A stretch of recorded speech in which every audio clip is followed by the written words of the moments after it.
సాక్షి life మీ ఆరోగ్య నేస్తం. Subscribe చేయండి. ఆంధ్రప్రదేశ్ సంబంధించి ఈనాడు, ఆంధ్రజ్యోతి వంటివి ఎంత దుర్మార్గంగా రాస్తున్నాయో గమనిస్తున్నాం.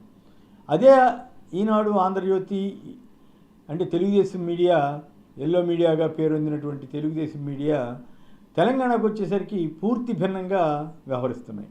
గతంలో ఈనాడు కేసీఆర్కి భజన చేస్తే ఇప్పుడు రేవంత్ రెడ్డి గారికి భజనానండి, జాకీలు పెట్టి లేపడం అనండి చాలా తంటాలు పడతా ఉంది. ఎందుకు చెప్పాల్సి వస్తుందంటే వార్తలను వార్తగా ఇస్తే తప్పేం కాదు. రేవంత్ రెడ్డి గారు ఏదైనా మంచి చేసినప్పుడు మంచి అని రాయడం తప్పు కాదు. అలాగే అక్కడ ఏదైనా తేడా ఉంటే వాటిని కూడా ప్రొజెక్ట్ చేయటం అనేది మీడియాగా బాధ్యత. కానీ కొన్ని ఎగ్జాంపుల్ చెప్తాను, మీ దృష్టికి తీసుకొస్తాను. ఇక్కడ ఇవే ఘటనలు కనుక ఏపీలో జరిగి ఉంటే అక్కడ ఈనాడు, ఆంధ్రజ్యోతి ఎలా రెచ్చిపోయేవో మనం వేరే చెప్పనక్కర్లేదు. ఆ ఘటనలు ఏంటంటే, ఉదాహరణకి అగ్రికల్చర్ యూనివర్సిటీలో హైకోర్టు పెట్టొద్దు అంటే అక్కడ 100 ఎకరాలు ఇస్తున్నారు ఆ యూనివర్సిటీ భూముల్లో అని ఇవ్వడానికి గవర్నమెంట్ సిద్ధమైంది కదా. అక్కడ హైకోర్టు పెట్టొద్దు, ఇక్కడ యూనివర్సిటీకి అవసరం ఉంది అంటూ విద్యార్థులు ఆందోళన చేస్తున్నారు, ఏబీవీపీ వాళ్ళు ఎవరో. ఆ సందర్భంలో ఒక విద్యార్థిని ఎవరు, ఝాన్సీ అట్ట పాపం, ఆ పాపని లేడీ కానిస్టేబుల్, పైగా లేడీ కానిస్టేబుల్లే జుట్టు పట్టుకుని స్కూటర్ మీద కూర్చుని ఆ అమ్మాయి బయట నేల మీద నిలబడి ఉంటే జుట్టు పట్టుకుని లాక్కెళ్తున్న వీడియో అసలు చూస్తేనే ఆశ్చర్యమైంది. అది పోలీసులు ఇంత ఘోరంగా వ్యవహరించారా, అందులోనూ మహిళా పోలీసులు ఇలా వ్యవహరించారా అనేటువంటి అభిప్రాయం కలిగింది. ఓకే, దీంట్లో రేవంత్ రెడ్డి గారినో లేకపోతే ఇంకోళ్ళనో నేను తప్పు పట్టట్లా, అక్కడ పోలీసులు తప్పు చేసి ఉండొచ్చు. కానీ అది వార్త కదా.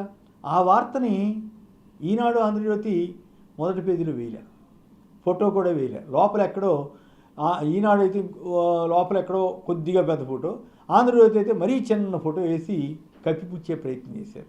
అక్కడ ఏపీలో ఇలాంటిది ఏదైనా జరిగినా జరగకపోయినా జరిగినట్లు కల్పించి చిన్న చిన్న గొడవలు, ఎవరైనా ఇద్దరు గొడవ పడితే చాలు, ఇంకేముంది వైసీపీ మీద వైసీపీ దాడానో ఇంకో చెత్తా చెదారం రాసే ఈనాడు రామోజీరావు గారికి, ఆంధ్రజ్యోతి రాధాకృష్ణ గారికి ఇంత పెద్ద ఘటన జరిగితే వార్త కాలేదా, ఫస్ట్ పేజీలో వేసే వార్త కాలేదా? సో ఇదొక మేజర్ ఉదాహరణ. తెలంగాణలో కాంగ్రెస్కి ఎలా మద్దతు ఇస్తుంది, అక్కడ ఏపీలో తెలుగుదేశం కోసం ఎంత దిగజారిపోయి వ్యవహరిస్తోంది తెలియజెప్పే ఉదాహరణ ఇదొకటి. ఇంకోటి ఏంటంటే, ఏపీ నుంచి ఒక్క పరిశ్రమ వెళ్ళకపోయినా, ఎవరైనా వాళ్ళ వేరే యూనిట్ వేరే రాష్ట్రాల్లో పెట్టుకున్నా ఇంకేముంది, ఏపీ నుంచి తరిమేశారని తప్పుడు ప్రచారం చేసిన ఈనాడు, ఆంధ్రజ్యోతికి తెలంగాణ నుంచి ఒక పరిశ్రమ 1000 కోట్ల రూపాయల పెట్టుబడి పెట్టే పరిశ్రమ తమిళనాడుకి వెళ్ళిపోతే అది వార్త కాలేదు వాళ్ళకి. టైమ్స్ ఆఫ్ ఇండియా నిన్న అంటే బుధవారం నాడు టైమ్స్ ఆఫ్ ఇండియా 2వ పేజీలో ఈ వార్త వచ్చింది. అదేంటి, కార్నింగ్స్ అనేటువంటి ఒక గ్లాస్ పరిశ్రమ 1000 కోట్ల పెట్టుబడితో ఇక్కడ పెట్టడానికి అప్పట్లో కేటీఆర్ గారు ఉన్నప్పుడు ఏదో అవగాహన కుదుర్చుకుందో ఏదో జరిగింది. అయితే ఇప్పుడు ఆ పరిశ్రమ తమిళనాడుకి వెళ్ళింది. వాళ్ళ రీజన్స్ వాళ్ళకు ఉండొచ్చు. ఇప్పుడు అన్నింటినీ ప్రభుత్వాన్నే తప్పు పట్టమని నేను చెప్పట్లా. కానీ ఇక్కడ తెలంగాణలో అలా జరిగితే కనీసం స్పందించలేని వార్త రాయని ఈనాడు, ఆంధ్రజ్యోతి ఏపీలో మాత్రం ఎంత అన్యాయంగా ఎంత దారుణంగా రాస్తున్నది చెప్పడం కోసమే ఈ ఉదాహరణ.